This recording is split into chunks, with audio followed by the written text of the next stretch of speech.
So, in the fundamentals of yoga, right at the beginning of the Yoga Sutras, it says there are 5 potential recurring states of mind, and we shift in and out of them at different phases during the day and during the course of a life. So there's deep sleep, there's memory, there's dreams and imagination, there's misperception or incorrect perception, and there's direct perception. And all of them can bring pleasure or pain. If you're in a house that's burning down and you sleep through it, deep sleep can bring you death,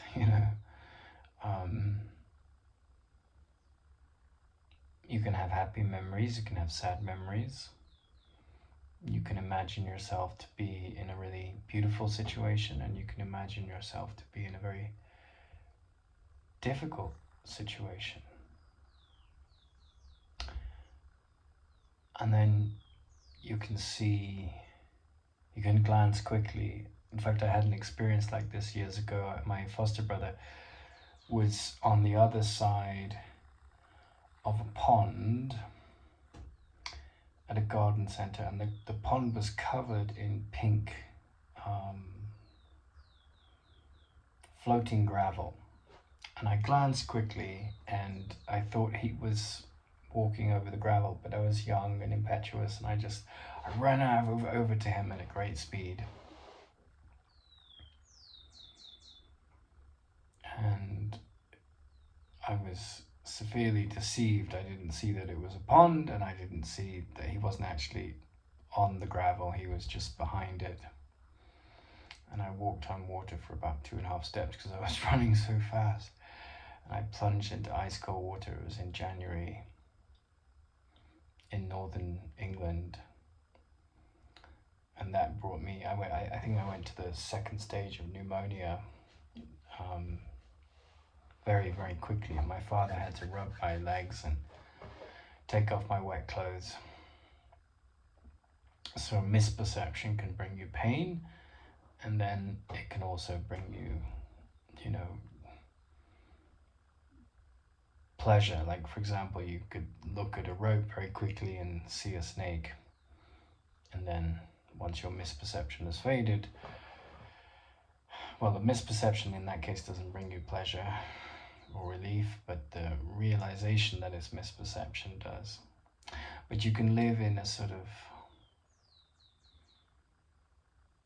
fantasy, a reverie that wounds you, like you can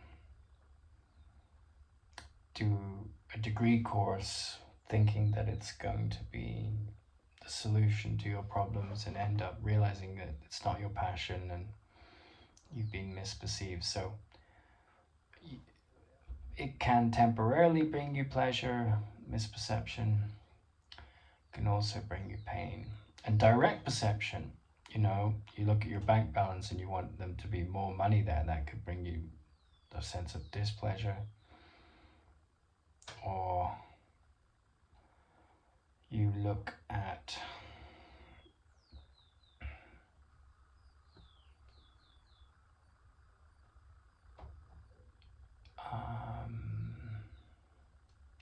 your marriage, which may have many challenges, with gratitude for the challenges and the boons, the easy parts of it, the loving parts of it. So direct perception is a very deep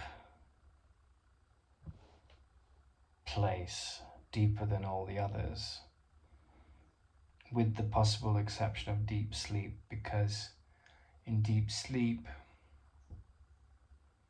the ego is not dreaming,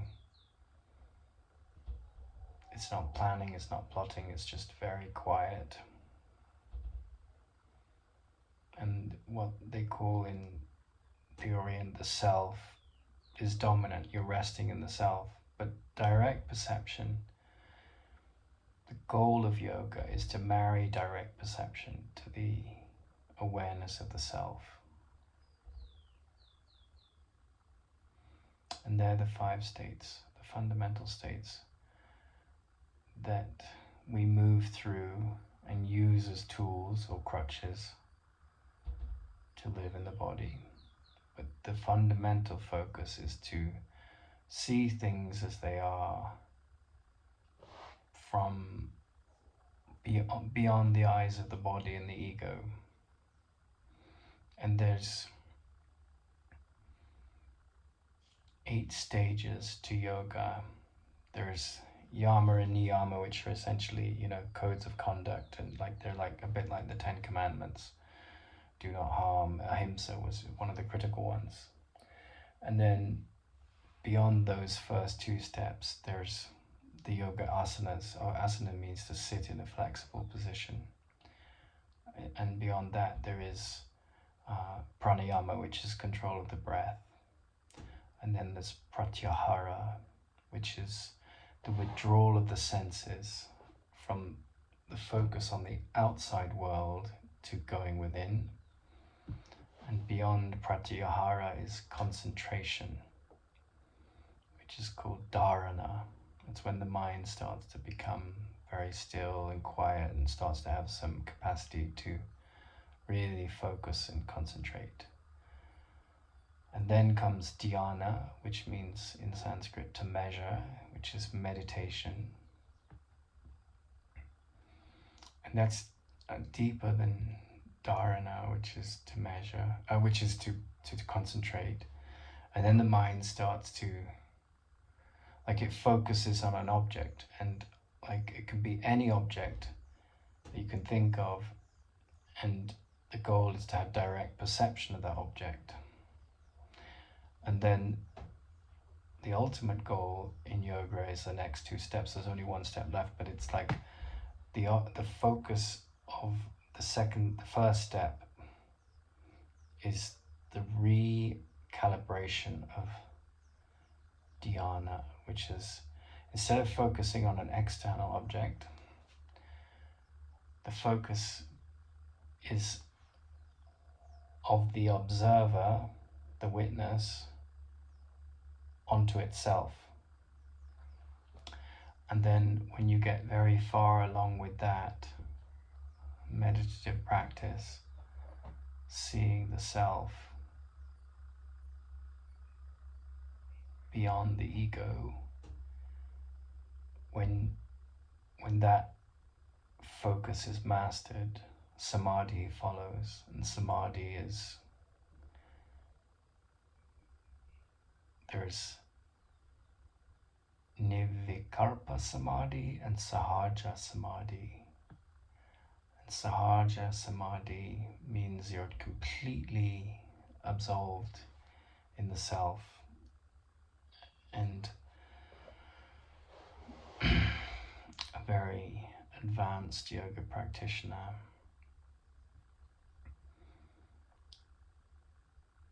has these experiences of samadhi where the body and the mind drop away, but that's temporary usually. But the most advanced aspirant, the mind completely drops away, the mind dies, the sense of being a separate entity dies. And that's the meaning of union with the self.